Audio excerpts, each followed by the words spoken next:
আপনারা দেখছেন এক গুরুত্বপূর্ণ জাতীয় সড়কের সার্ভিস রোডের দৃশ্য।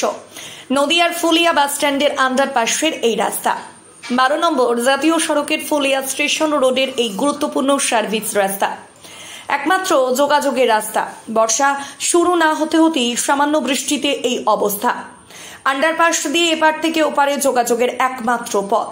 স্কুল পড়ুয়া থেকে সাধারণ মানুষ এমনকি বাস যাত্রীদের যাতায়াত করা দুঃসাধ্য হয়ে উঠেছে। হুঁশ নেই জাতীয় সড়ক কর্তৃপক্ষের।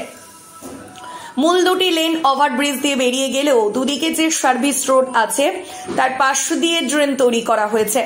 যে ড্রেনের কাজ তৈরি করা থেকেই অকেজো ময়লা মাটিতে ভর্তি। নির্দিষ্ট পরিকল্পনা না থাকায় ড্রেন দিয়ে জল বেরিয়ে যাবার কোনো রাস্তা নেই। সাধারণ মানুষ জানাচ্ছে এটি একটি চৌবাচ্চা তৈরি করা হয়েছে যা সবসময় ভর্তি থাকে। জল যাবে কোথায়? ভয়াবহ এই পরিস্থিতির আশু সমাধানের জন্য জাতীয় সড়ক কর্তৃপক্ষের কাছে দাবি জানাচ্ছেন সাধারণ মানুষ। দেখুন সেই ভয়াবহ রাস্তার চিত্র। ব্যুরো রিপোর্ট, বাংলার প্রতিনিধি।